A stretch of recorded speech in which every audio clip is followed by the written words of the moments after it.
आप सभी को जय मसीह की दोस्तों। मेरा नाम है रोहित कुमार। आप देख रहे हैं मसीह इंस्पायर चैनल में आप सभी का स्वागत करता हूं।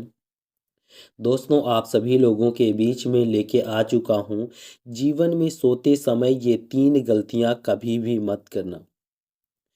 आज हमारे जितने मसीह भाई बहन अपनी जीवन में इन 3 गलतियों को सोते समय करते हैं, जिससे कि हमेशा परेशान रहते हैं, हताश रहते हैं और बहुत सारी समस्याएं उनके जीवन में बनी रहती है। तो मेरे प्रियो, मैं आप सभी लोगों से कहना चाहता हूं कि खास करके आप लोग सोते समय ये 3 गलती मत करना। तो चलिए दोस्तों, सबसे पहले मैं बात करने वाला हूं। सबसे पहली गलती है मूर्ति पूजा। आज हमारे जितने मसीह भाई बहन आप सभी लोगों से कहना चाहता हूं कि परमेश्वर का वचन कहता है, यहाँ पे परमेश्वर का वचन कहता है कि खास करके सोते समय मूर्ति पूजा कभी भी मत करना। क्योंकि आज हमारे कुछ ऐसे मसीह भाई बहन हैं जो अपने जीवन में शाम को भी मूर्ति पूजा करते हैं, जिससे परमेश्वर उनसे रूठ जाता है और परमेश्वर उनकी प्रार्थना को नहीं सुनता है। तो चलिए दोस्तों, यहाँ पे परमेश्वर का वचन कहता है, पहला कुरिन्थियों अध्याय 10 से 4 में लिखा हुआ है। यहाँ पर पढ़ते हैं, इस कारण हे मेरे प्रियो मूर्ति से बचे रहो। यानी कि यहाँ पे परमेश्वर का वचन कहता है, हे मेरे प्रियो, इस कारण से मूर्ति पूजा से बचे रहो। और परमेश्वर का वचन कहता है 15 में, मैं बुद्धिमान जानकर तुमसे कहता हूँ कि जो मैं कहता हूँ उसे तुम परखो। आज हमारे जितने मसीह भाई बहन आप सभी लोगों से कहता है परमेश्वर परमेश्वर कहता है कि मैं बुद्धिमान जानकर मैं तुमसे कहता हूं कि जो मैं कुछ कहता हूं उसे तुम्हें परखना चाहिए, उसे तुम्हें देखना चाहिए कि परमेश्वर हमारे जीवन में जितनी भी दिक्कतें और मुसीबतें हैं वो सर्वशक्तिमान परमेश्वर दूर करेगा। और आप अपने जीवन में कभी भी परेशान और हताश और आप अपने जीवन में इन सब चीज़ों को मत मत करना। तो चलिए दोस्तों, यहाँ पर लिखा हुआ है, पढ़ते हैं।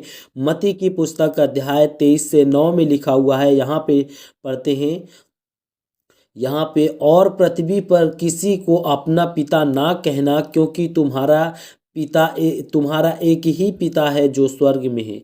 आज हमारे जितने मसीह भाई बहन आप सभी लोगों से कहना चाहता हूँ कि परमेश्वर का वचन कहता है कि पृथ्वी पर किसी को भी अपना पिता ना मानना और ना कहना, क्योंकि तुम्हारा पिता एक ही है, वो भी है स्वर्ग में। आज हमारे जितने मसीह भाई बहन आप सभी लोगों से कहना चाहता हूँ कि आज हमारे कुछ ऐसे लोग हैं जो अपने जीवन में धरती पर भी न जाने कितने पिता, न जाने कितने देवी देवताओं की पूजा करते हैं। तो मेरे प्रियो, परमेश्वर का वचन कहता है, परमेश्वर इस बात को कहता है कि धरती पर तुम अपने लिए कोई भी पिता मत खोजना, क्योंकि मेरे प्रियो, वो सर्वशक्तिमान परमेश्वर स्वर्ग में है। हमारा पिता एक ही पिता है जो हमारा स्वर्ग में है। और दोस्तों, दूसरा गलती आपको बताने वाला हूं। दूसरी गलती है जादू टोना। आज हमारे कुछ ऐसे मसीह भाई बहन आप सभी लोगों को बताना चाहता हूं कि अगर आप अपने जीवन में जादू टोना या तंत्र मंत्र विद्याओं से आप लोग अपने जीवन में किसी को परेशान करते हो या हताश करते हो या किसी पर आप तंत्र मंत्र विद्या करते हो, तो मेरे प्रियो, परमेश्वर का वचन कहता है कि आप अपने जीवन में एक सच्चा मसीह नहीं हो सकते हैं। और ऐसा करने वाला व्यक्ति अपने जीवन में एक सच्चा मसीही जीवन नहीं जी सकता है। और परमेश्वर कहता है कि वो कितना भी मेरे वचनों को पढ़ ले, कितनी भी प्रार्थना करे, कितनी भी विनती करे, लेकिन मेरी प्रार्थना का उत्तर उसके प्रार्थना का उत्तर परमेश्वर नहीं देगा। क्योंकि मेरे प्रियो, आप अपने जीवन में क्या करते हो, दूसरों का अनभला सोचते हो और अपना भला सोचते हो। परमेश्वर का वचन कहता है कि आप दूसरों का भला सोचो और पहले दूसरों का भला सोचो, फिर बाद में अपना भला सोचो। और दोस्तों, तीसरी बात मैं आपको बताने वाला हूँ। तीसरी बात लिखा हुआ है, पियक्कड़। पियक्कड़ क्या होता है? जैसे कि कुछ ऐसे लोग होते हैं जो मसीह समाज में होते हुए भी शराब का सेवन करते हैं और अपने घर परिवार में जाकर के लड़ते हैं, झगड़ते हैं, बहुत सारी ऐसी चीज़ें करते हैं, जिससे कि परमेश्वर का वचन कहता है कि आप अपने जीवन में अगर एक मसीही जीवन जीने वाला व्यक्ति अगर शराब पीता है, पियक्कड़पन करता है तो वो एक मसीही जीवन नहीं जी पाएगा। और दोस्तों यहाँ पर प्रभु का वचन बताता है, नीति वचन अध्याय 20 से 1 में लिखा हुआ है, यहाँ पे पढ़ते हैं, दाक मधु ठट्ठा करने वाला और मदिरा हल्ला मचाने वाला है, और जो कोई उसके कारण चूक करता है वह बुद्धिमान है।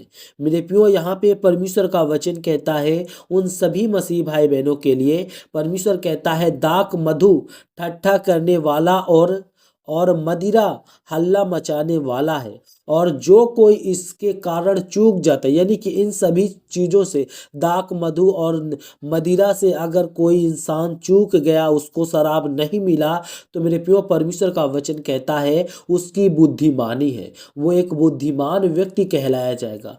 और दोस्तों परमेश्वर का वचन यहाँ पे कहता है, नीति वचन अध्याय 23 से 32 में लिखा हुआ है, यहाँ पर पढ़ते हैं, क्योंकि अंत में वह सर्प की नाई डसता है और करैते के समान काटता है।